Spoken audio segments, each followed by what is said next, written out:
उत्तर प्रदेश में आगामी विधानसभा चुनाव के मद्देनजर यूपी के दलित वोट बैंक को साधने के लिए भाजपा ने बेबी रानी मौर्य के चेहरे पर दांव खेला है। बेबी रानी मौर्य जो उत्तराखंड की राज्यपाल रहीं, लेकिन अब चुनाव के मद्देनजर भाजपा ने राज्यपाल पद से उनका इस्तीफा लिया और उसके बाद उन्हें पार्टी का राष्ट्रीय उपाध्यक्ष बनाया और आज बेबी रानी मौर्य लखनऊ में है।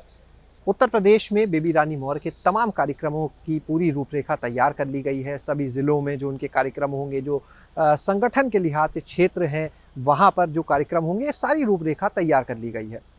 अगर बात करें उत्तर प्रदेश में दलित वोट बैंक की, तो लगभग 21 से 22% दलित वोटर है उत्तर प्रदेश में, और इस दलित वोटर में जो सर्वाधिक संख्या है वो है जाटव की। एक चीज़ यहाँ पर और देखने वाली है कि अभी तक हम कहीं पर भी जब बेबी रानी मौर्य का नाम देखते थे तो सिर्फ बेबी रानी मौर्य लिखा होता था, लेकिन इस बार जब वो लखनऊ में है तो जो भी उनके होर्डिंग लगे हैं उनको अगर देखें तो उनके नाम के साथ जाटव शब्द को भी लिखा गया है। बेबी रानी मौर्य जाटव, यानी कहीं ना कहीं जाटव वोट बैंक को साधने के लिए पूरी तरह से किस तरह से उस वोट बैंक को अपने तरफ लाया जा सकता है, ये पूरी तैयारी है। और अगर देखें तो लगातार ये हमेशा ही एक तरफ बसपा ये दावा करती है कि जो दलित वोटर है वो बसपा का काडर वोट है, लेकिन जिस तरह से अब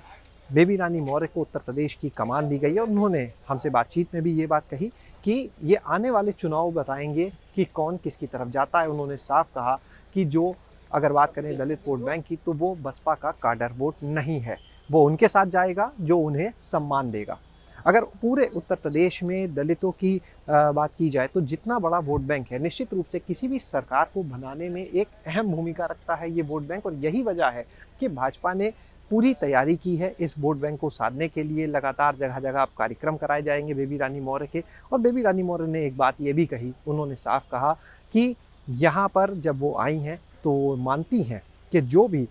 उनकी शिक्षा के लिए काम करेगा, जो भाजपा ने किया उनका दावा है, उसके साथ में वोटर जो है वो जाएगा, और ये दावा है कि भाजपा के साथ आएंगे। दूसरी तरफ अगर बात करें बसपा की, तो बेबी रानी मौर्य ने साफ कहा कि बसपा ने कभी भी दलितों के लिए काम नहीं किया, खास तौर से जाटव की अगर बात की जाए तो उनके लिए भी कोई काम नहीं किया बसपा ने अपनी सरकार रहते हुए। प्रियंका गांधी हाल ही में वाल्मीकि आश्रम गई थी, वहाँ पर झाड़ू लगाया था, और उसको लेकर भी बेबी रानी मौर्य ने साफ कहा कि प्रियंका गांधी सिर्फ राजनीति कर रही हैं, वो धरातल पर नहीं है। लेकिन बेबी रानी मौर्य का कहना है कि वो खुद ऐसी बस्ती से आती हैं, संत रविदास को मानती हैं। उनका कहना है कि इस बार जब चुनाव सामने होंगे तो जिस तरह से पहले दलित वोटर्स भाजपा के साथ थे, उसी तरह से इस बार भी रहेंगे। हालांकि ये तो आने वाले चुनाव के जो परिणाम होंगे, जो नतीजे होंगे, वो ही बताएंगे कि दलित वोटर इस बार के चुनाव में किसका साथ देता है। लेकिन कहीं ना कहीं उस पूरे वोट बैंक को साधने के लिए जिस तरह से बेबी रानी मौर्य को उत्तर प्रदेश की कमान कह सकते हैं एक तरह से दी गई है, जिस तरह से जो एससी मोर्चा है उसने पूरी कार्यक्रमों की रूपरेखा तैयार की है, वो कितना असर डाल पाएगी, इसके ऊपर अब सभी की निगाहें टिकी हुई हैं। कैमरा सहयोगी राजू के साथ शैलेश अरोड़ा, एबीपी गंगा, लखनऊ।